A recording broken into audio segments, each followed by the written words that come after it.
Welcome to the first episode of the third season of The Pulpiteer. I'm your host, Eric Hepburn, and I'm glad to have you join us for today's episode. Today's episode is called Do Social Change. It is the first of a four-part series exploring the social change ecosystem work of Deepa Iyer. So we'll begin with our Great World House segment and then our Word of Wisdom, read by Emily Egger.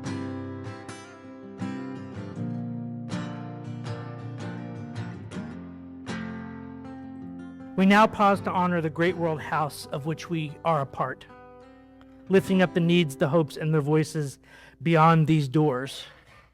America is 250 years old, and birthdays are a good time for reflection, for taking stock. America was born in the age of the steam engine. When America was 100 years old, the internal combustion engine age began. And that technology has been around long enough that we're now living in the unintended consequences of its widespread use. When America was born, messages were carried by hand or by horse or by ship. When America was 50 years old, the telegraph was introduced. When she was 100, the telephone. When she was 165, the digital computer. 180, the satellite. 190, the internet. 200, the cell phone. Which made me realize that the cell phone is 50 years old. The first briefcase versions, not the little one, not the smartphone. They're a little newer than that. When America was 100 years old, things like psychology and political science had just started to become fields of study. When she was 100 years old, discoveries like DNA and evolution changed how we saw ourselves and the world. Why am I telling you this? We have had major evolutions in our ways of doing almost everything. Why haven't we had the next constitutional convention that the founders knew we needed? Why haven't we been willing to evolve our system of government?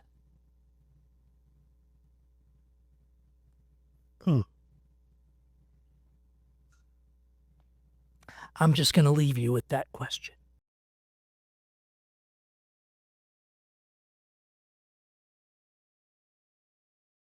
Let us enter a still place within, opening our hearts and minds to receive this voice of wisdom. After the words are spoken, we will breathe together in silence, preparing ourselves for the word unfolding among us. Today's voice of wisdom comes from Don Rizzo and Ross Hudson's work on the Enneagram. The body plays a crucial role in all forms of genuine spiritual work because bringing awareness back to the body anchors the quality of presence. The reason is fairly obvious. While our minds and feelings can wander to the past or the future, our body can only exist here and now in the present moment. This is one of the fundamental reasons why virtually all meaningful spiritual work begins with coming back to the body and becoming more grounded in it. Moreover, the instincts of the body are the most powerful energies that we have to work with. Any real transformative work must involve them, and any work that ignores them is almost certain to create problems. The body has an amazing intelligence and sensitivity, and it also has its own language and its own way of knowing.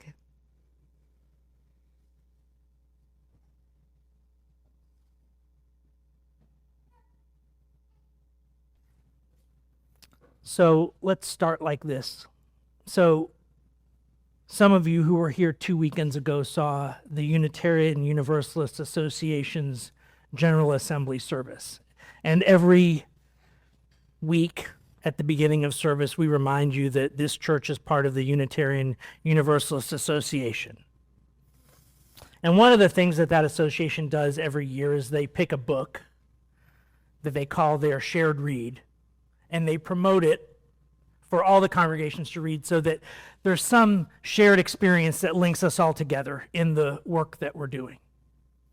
And as we remind you weekly, part of the movement is to build a just, sustainable, and peaceful world. And the congregational joint read across the UUA Association this year is this book, Social Change Now by Deepa Iyer.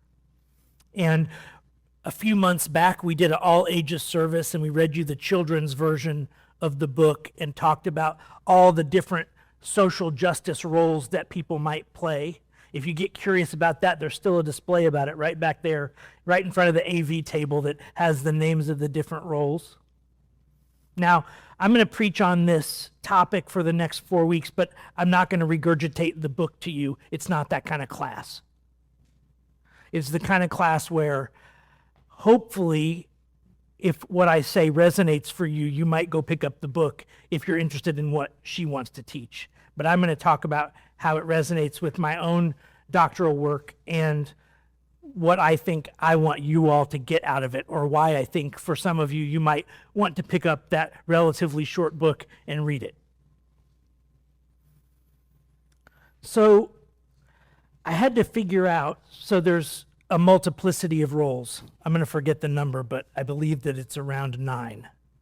And now I can't preach 9 sermons on the thing, like one per role. That'd be crazy talk. And I also didn't want to give you, you've already had the condensed one sermon version at the all ages service where we covered all 9 real quick. So I had to come up with a way of making it last 4 weeks. But also a way that hopefully dissected it in a way that made sense for people. So here's the system that we're going to use. For those of you who took the class that I offered a few months back, this will feel familiar. So the Enneagram is based on 3 triads. For simplicity, we're going to call them the gut, the body, the intuitive triad, the heart, the feeling, the emotional triad, and the head, cognitive, mental triad. So the Enneagram breaks people up into these 3 big camps. And the Enneagram is about where your motivational energy comes from. Okay, so there are lots of different systems for carving up human beings and telling you what you're like and what you're about. So there's Myers-Briggs, there's a whole bunch of different. You can go take a test and it'll tell you where you're at right now. Now, some people take that test and they think this is who I am forever and ever, and that becomes its own problem. But I'm hoping that you'll find this tool useful. So the 4 weeks that we're going to do of this, today is do social justice. It's when you're driven from the gut. Then next week we'll do feel social justice, which is from the heart. It's when emotion is driving your social injustice engagement. And then we're going to do head. We're going to do when your head is leading that. And then the last one is spirit. So we've got the 3 parts, gut, heart, and head, and then spirit. So that's how we're going to structure this. So we're going to start with the gut body, the instinctive triad. And when I say triad, all I'm saying is that they decided to cut the thing into 3 parts, and each one of those is a triad. So it's not mystical language. It's just when you cut something into 3 parts, you get 3 triads. So the gut. Now the Enneagram does something interesting. You guys have heard me preach, those of you who it's not your first time, you've heard me preach about the 7-to-1 ratio among human beings. We are 7 times more sensitive to negative stuff than positive stuff. And evolutionary theorists have written a lot about this, right? Like the cost of missing a potential meal or a mate is way lower than the cost of missing a potential life-threatening predator, right? You've heard people rationalize about why that might be. But the truth is that we know through measurement that this 7-to-1 ratio is true. We're like just 7 times more tuned in to bad stuff happening than the good stuff that happens. It's why we have resulting cultural phenomenon like if it bleeds, it leads, right? Because that's the thing that glues the eyeballs to the TV. That's the thing that wins the attention economy. The bad news, the negative stuff, the stuff that makes you feel like you either want to fight or flee or fawn or freeze. Those are the 4 responses to danger. So, the things that trigger those responses in you tend to get our attention. And what's interesting is the Enneagram as an evaluative system, it leans into that. It says, look, I can try and tell you about the positive aspects of these different triads, but you're not going to recognize it. So what I'm going to tell you is what it looks like when it's bad, because you're going to see that immediately. And so what you need to understand about the instinctive triad is that it's motivated by underlying anger and rage. If, when you look at the news, your primary instinctual response is you're pissed off, I might be talking to you right now. Or I might be talking to some part of you. If the thing that you're carrying from one day to the next is just this bubbling, boiling cauldron of seething anger that you struggle to manage, that's your gut calling you to social justice action. So, in my analysis of Deepa Iyer's work, people who are mostly driven from that anger and managing that anger and figuring out how to do something positive with it, right? So we're going to flip it. It's a negative feeling, but the goal of social change or social justice work is to take the energy from that and figure out how to do something positive and non-destructive with it. So there are 3 ways that instinctive types tend to show up to social justice work. Now I'm going to say this one more time. This is not Deepa Iyer's theory. This is my theory about her theory. Don't want to misrepresent. But the 3 types are frontline responders. And I categorize frontline responders as do something. I'm mad. I got to do something. There are disruptors, which adds a qualifier. Do something to disrupt. Disruptors want to do something to interrupt what's happening, right? You see somebody being mistreated, you want to interrupt that situation. Your boss just said something racist in a meeting, you're like, not okay. In the meeting, right then. React, disrupt, interrupt patterns of oppression, patterns of injustice that are happening. And then experimenters. Now, experimenters add a different qualifier at the end of do something. They want to do something different. Just, we tried that, and we know it doesn't work. And I'm so mad because we keep doing it again and again and again. Please, can we do something different and see how that feels? Because I'm tired of being angry all the time for us making the same mistakes over and over again. Okay. So there are these 3 roles, frontline responders, disruptors, and experimenters, that I think resonate with this gut energy. There are most of the people who I've met in social justice work who fit these roles tend to fall into this anger category, like you can feel it seething under the surface. They're just mad.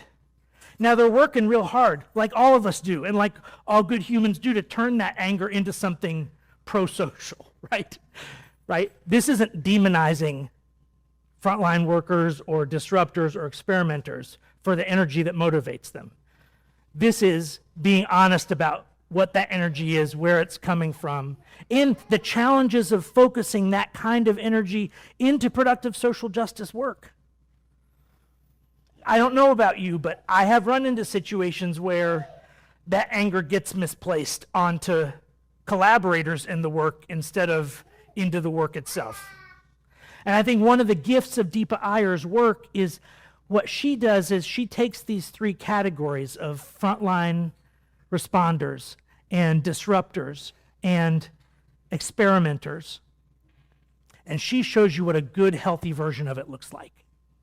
So it's something, if the description starts to resonate with you, but you want to know, like, what does that look like in a good case? Like, what does it look like when that negative energy of anger gets channeled in a positive way? How does that show up? I think her book could help you flesh that out for yourself. If you're a frontline responder, you probably already know. I think I can look out at the crowd. I can see a few of you all out there who I would probably put in that category most days. The email comes in or the text comes in about the march, and you don't ask if. You ask, what do I have to move on my calendar so I can show up? Or something happens and you're the one making the calls to organize the march. But it doesn't have to just be that. It might be you're a frontline responder in your workplace or in your kids' school community, right? It's not always at that layer or that level, right? But it's something's happened, and the way I want to respond to something happening is I'm going to act. I'm going to act to increase the visibility of it. I'm going to act to build critical mass around it.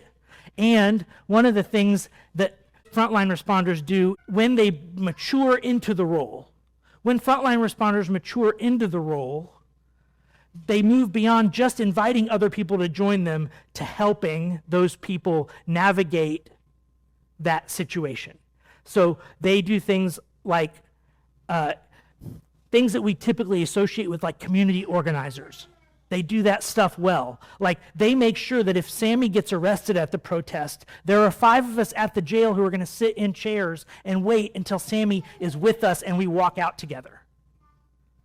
So they make sure that everybody's got everybody's cell phone numbers at the beginning of the action. They make sure that there's a contact and call list for emergencies. They make sure that they know what lawyer in town is going to get called if somebody gets arrested or beat up or something bad happens.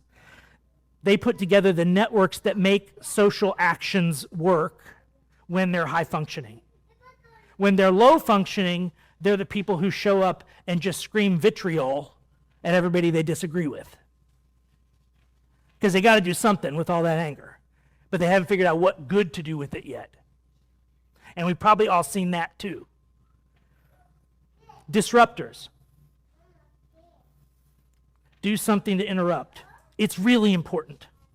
It's really important if you're one of those people who's wired at the gut level to notice when the thing has started to veer off course. Whether that's inappropriate comments around gender or authority or race or sexual identity or orientation, and it's happening at your kid's school, it's happening in your workplace, it's happening in your book group or your golf group or your retirement community. It doesn't matter where, but when that thing comes up in real time and you're the one who's like, not okay, not okay. That is a really important voice to listen to. Now, not all of us are wired that way. But if you're wired that way and you're tired of shoving it down because you were taught that it wasn't polite, I'm inviting you to take the lid off. I'm not inviting you to take the lid off so that you can be unkind to people in response to their unkindness. I'm asking you to take the lid off because they need your sense of what is right and healthy and okay as feedback in their lives. Not because you need to change them, but because they need to see what it looks like to stand up, for someone to stand up and say, that's not okay. Not with anger. The mature version has metabolized the anger into a willingness to stand. The mature version has metabolized the anger into a willingness to put one's own self and social position and standing at risk to stand up and say, there's a power dynamic in this room, but I'm going to stand up anyway and say what just happened was not okay. And I'm going to say why it wasn't okay. And I'm going to do it with love and compassion for everybody in the room, but I'm still going to stand up. I'm not going to sit quietly and hope it'll fix itself. That's what disruptors do. And if you feel that call within you, I'm inviting you to start exploring what it feels like to stand up from time to time. Now, one of the important things that Deepa talks about in the literature and that I will point out is that, there's a scale of privilege in the universe which means that the differential cost for some people standing up versus other people standing up is not the same. I'll give a gender example. You are the only woman on the leadership team of your organization, and something sexist is said in the meeting, and there are 11 men in the room and one woman. The cost for one of the 11 men to stand up and say, that was sexist and it's not okay, is super different than the cost to the one woman in the room to stand up and say, that was sexist, it's not okay. Is everybody in track with that? Does that feel right to you? Can you see that play out in your mind's eye, that like those are radically different things? And it works similarly across status, across race. There's a great story in the book. So I don't know if y'all remember the story of, I wish I remember what year it was, but a young woman of color activist climbed the North Carolina flagpole to take down the rebel flag that was hanging from the flagpole. It was a civil resistance act. And what I love in the book, the way that they talk about this difference of privilege and how it can play out for disruptors, is what's little known is that while this young woman of color was doing this amazingly brave thing and climbing the flagpole, she had a Confederate, a helper, who was a white male who stood guard at the base of the flagpole. And when they threatened to tase her and electrocute her and make her fall off the flagpole, he stood there with his hands on the flagpole and said, "You're going to have to electrocute me too." And the theory in the book, and I believe this because of what I've seen in the world, was it made it a lot harder for those white officers to pull the trigger on that taser, to have that white guy standing there saying, "Nope, I'm putting my body between yours and hers." Because privilege matters and racism is still real. Because privilege matters, and racism and sexism and homophobia, all that stuff is still real. And there are still people less privileged than you, almost no matter your status, who need your help, who need you to be the one to stand up and say, "That wasn't all right. Michelle, that wasn't all right." No, I'm just kidding. You know, every service needs these kinds of moments as a lubricant when Eric starts to get too serious about himself. So, the third category, experimenters. I struggled with this one because sometimes I think experimenters are coming from the head, right? They're mostly thinking people. But I've met a lot of them who really are like acting from the gut, not only in the motivational energy way that it's that the resonant anger that's driving them, but also in the sense that like they really can't tell you whether the new thing is good until they try it in the present in their body. They're like, we have to try a new way. And when we live the new way, then I can answer the question about whether it's working or not, right? Now, when we get to the head people in a couple weeks, you'll see that the visionaries are happy to cast a vision. They have no idea what it's like to inhabit that vision, right? But the experimenters are the ones who's like, I don't know how we're going to get there. I don't have a roadmap, but I know that if we try different things and we're present in our body while we try them, our body can help us answer the question about whether we're on the right path. So this is similar to the ideas about spiritual discernment that I've been sharing with y'all. This idea that when we center, when we allow things to become quiet, we can feel in our spirit, mind, heart, and body. We can feel through it that we're moving in the right direction. We've been taught to mistrust that we have such a sense. Our culture teaches us to mistrust that we are capable of such recognition. But it is, to my mind and my study, one of the deepest spiritual truths that comes through almost every major tradition is this idea that through meditation, practice, stillness, worship, we can become quiet and still enough to hear the voice of the divine in us, the voice of the divine that we are, that is part of us. And it can help guide us in these troubling times. Lou and Chuck asked the question during their service last week, how do we stay grounded in our values? How do we do that when the world is such a mess? And one of my answers is not to retreat into spiritual practice away from the world, but to use spiritual practice as a way to be able to feel the answer to the question of, is this step in the right direction? And then, is this next step in the right direction? And if we do that in real time, in each moment, our gut starts to help us answer the question about whether we're moving in the right direction. Are we moving toward justice?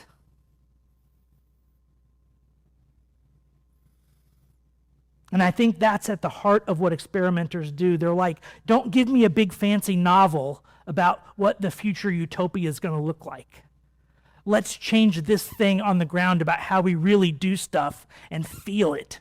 Let's feel how that change works, and we'll know if we're on the right track or not. So, if you find yourself carrying a lot of anger or rage, I want to suggest to you that one of these three roles, or maybe more than one of them, so we talk about this a lot. So all that we are is one big, interconnected, intertwined, mangled, entangled thing. And I don't mean me. I mean the universe, including all of us in this thing we call human society, in this thing that we call a biosphere that wraps the edge of this planet like a thin skin. There is an argument to be made that there's one organism, and she's called Earth, and she has a living skin, and we're all just little parts of it. Every dissection that we make that's more refined than that is artifice. It doesn't mean that it's not useful or interesting or informative. It just means that it's only partially true. Half of the cells that are alive inside this thing you think of as your skin do not have the DNA that you think of as yours. They are microbes and other things in your gut and on your skin, without whom you could not survive. They're not pests. They're not parasites. They are you. So we learn about DNA and we understand what it means. But when we turn it into identity, we start to misunderstand who and what we are. We are so deeply interconnected. So my point about that is that these systems of dissecting things are useful analytical constructs. But I really want to emphasize the importance of not mistaking the map for the terrain. The terrain is, we have this deeply interconnected existence, the edges of which we are just starting to become aware of. That's the terrain. The map is all these different ways that we have of cutting up that terrain so that we can figure out how to navigate or build a city or make a road or a railroad track or fly an airplane. Super useful, super helpful. Just don't mistake the map for the terrain. So, maybe you're a frontline responder disruptor, or maybe you're a disruptor experimenter, or maybe you're none of those or all three of them. It's all okay. I'm not trying to make a pigeonhole and ask you to fit into it. But I am saying that these typologies, just like all the different typologies, the warrior hero myth, all of them, they can be useful.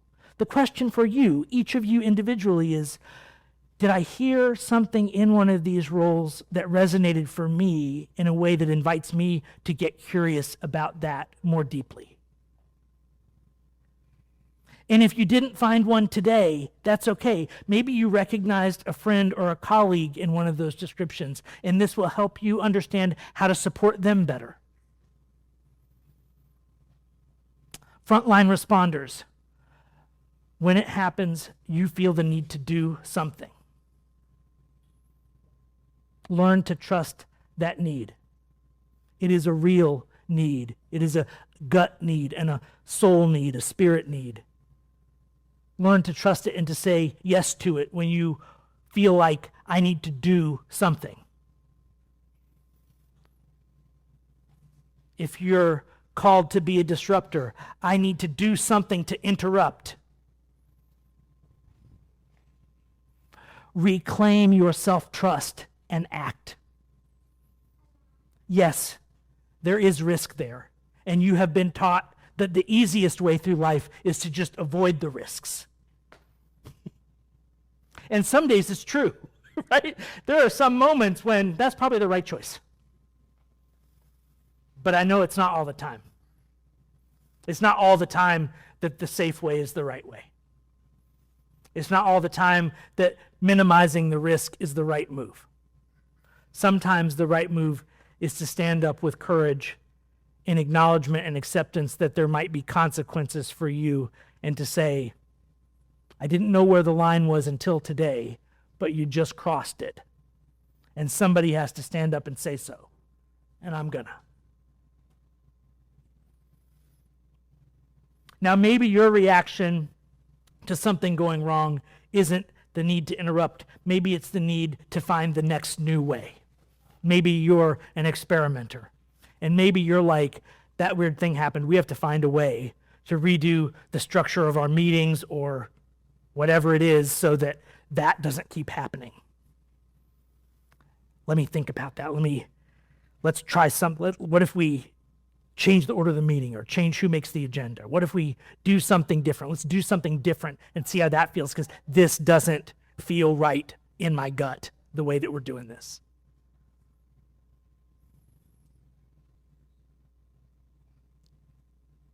So if you find yourself in the instinctive triad of the Enneagram, if you find yourself driven and experiencing anger and rage at the way things are,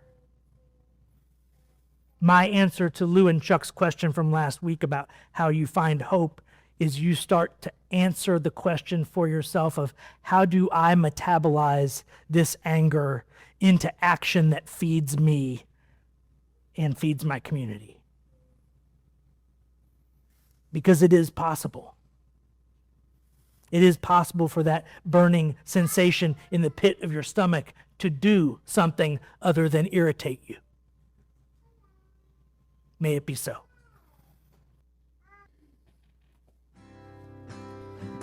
Until next time, thank you for joining us on The Pulpiteer. If you enjoyed the podcast, you can help others find it by liking and subscribing. If you'd like to support the podcast directly, you can make a donation at sangabrieluu.org/give. The Pulpiteer podcast is a production of the San Gabriel Unitarian Universalist Fellowship of Georgetown, Texas. The podcast is hosted by Spotify, and theme music is by John Faber. Our live recording tech crew is Frank Sanders, Rob Berthold, and Keith Hutchinson. The podcast is produced and performed by Eric Hepburn. See you next time.